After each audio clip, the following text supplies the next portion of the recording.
श्वसन तंत्र के बारे में। अब हम श्वसन तंत्र के आगे पढ़ेंगे रक्त के बारे में। सबसे पहले रक्त के बारे में जान लेते हैं। रक्त क्या है? रक्त एक प्रकार का तरल संयोजी ऊतक है। रक्त क्या है? तरल संयोजी ऊतक है। तरल संयोजी ऊतक है। तरल संयोजी क्या है कि ये ऊतक के प्रकार है। हम आगे पढ़ेंगे ऊतक के प्रकारों के बारे में कि ऊतक कितने प्रकार का होता है। दृढ़ ऊतक, मृदुकोण ऊतक, कोमल ऊतक, सबके तरल संयोजी ऊतक सबके बारे में पढ़ेंगे।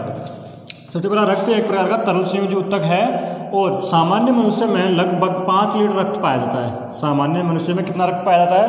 लगभग 5 लीटर रक्त पाया जाता है। साथ ही इस रक्त का निर्माण वयस्क पुरुषों में जो नवजात शिशु से ऊपर होते हैं, थोड़े बड़े होते हैं, उनमें तो इसका निर्माण होता है अस्थि मज्जा में। किसमें निर्माण होता है? अस्थि मज्जा में। और वहीं जो नवजात शिशु होते हैं, नवजात शिशु होते हैं, छोटे बच्चे होते हैं, उनमें इसका निर्माण होता है प्लीहा में। प्लीहा में अस्थि मज्जा रेड बोन मैरो कहते हैं इसे। अस्थि प्लीहा में निर्माण होता है नवजात शिशुओं में। अब आते हैं रक्त के आगे कि रक्त को इजी से पढ़ने के लिए 2 भागों में डिवाइडेशन कर दिया गया है। पहला भाग रक्त कोशिकाएं, दूसरा प्लाज्मा। रक्त कोशिकाएं रक्त का लगभग 45% भाग का निर्माण करती है। रक्त कोशिकाएं रक्त के लगभग 45% भाग का निर्माण करती है। वहीं दूसरा भाग है प्लाज्मा, जो रक्त का लगभग कितना प्रतिशत भाग बनाता है? 55% भाग बनाता है।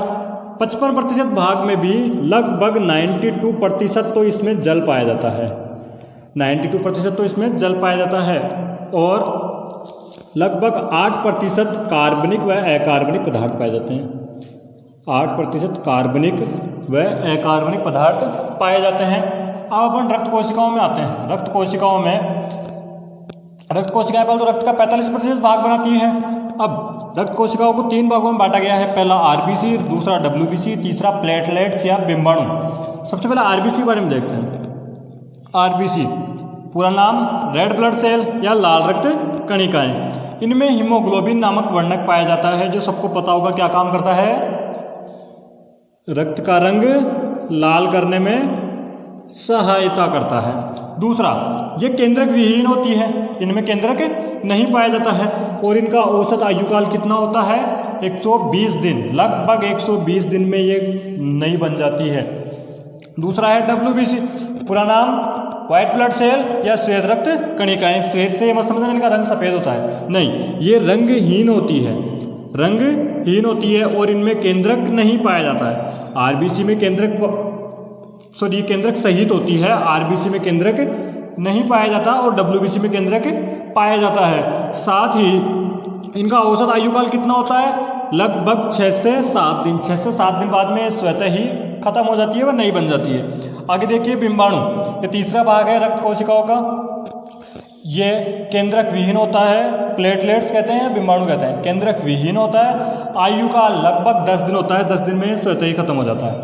इसका मुख्य कार्य रक्त का थक्का जमाने का कार्य है। रक्त का थक्का, जैसे हमारे शरीर पे कहीं कोई चोट घाव हो जाए तो वहाँ पर रक्त रुकता नहीं है, बहता रहता है। अगर ये ना हो तो ये वहाँ पर मकड़ी के जालेनुमा संरचना बना देता है। जो रक्त के अपन को 3-4 कार्य याद कर लेने हैं, ज़्यादा कार्य नहीं पूछे जाते हैं। एग्जामिनर ज़्यादा देता है कि रक्त के 3 कार्य लिखो, कोई 4 कार्य लिखो, बस लास्ट है। तो यही अपन को 3 या 4 कार्य याद कर लेना है। सबसे पहले रक्त का प्रमुख कार्य शरीर का ताप नियमन करना। हमारे शरीर की बॉडी का ताप नियमन रखता है कि हमारे कब टेम्परेचर हाई करना है, कब कम करना है, रक्त के जरिए रहता है। दूसरा पीएच नियमन करना। तो आज मैं आपको एक क्वेश्चन दे रहा हूँ कि आप सभी को पता करना है कि पीएच की फुल फॉर्म क्या होती है। वीडियो में कमेंट करके बताना। अगला है आवश्यक पोषक पदार्थों का परिवहन करना, एक स्थान से दूसरे स्थान तक पोषक पदार्थों का परिवहन करना। तीसरा है CO2 व O2 का परिवहन करना। हमारे शरीर में जो हम ऑक्सीजन लेते हैं वो O2 व CO2 रक्त के द्वारा ही एक स्थान से दूसरे स्थान तक पहुंचती है। अगला है हार्मोन व एंजाइमों को उचित स्थान तक पहुंचाना। हार्मोन और एंजाइम कई ऐसे होते हैं जो नलिकाओं के द्वारा जाते हैं, कई ऐसे होते हैं जो रक्त के द्वारा जाते हैं। अंतःस्रावी ग्रंथि, बहिस्रावी ग्रंथि पढ़ी होगी पीछे आपने, उसमें बताया था मैंने।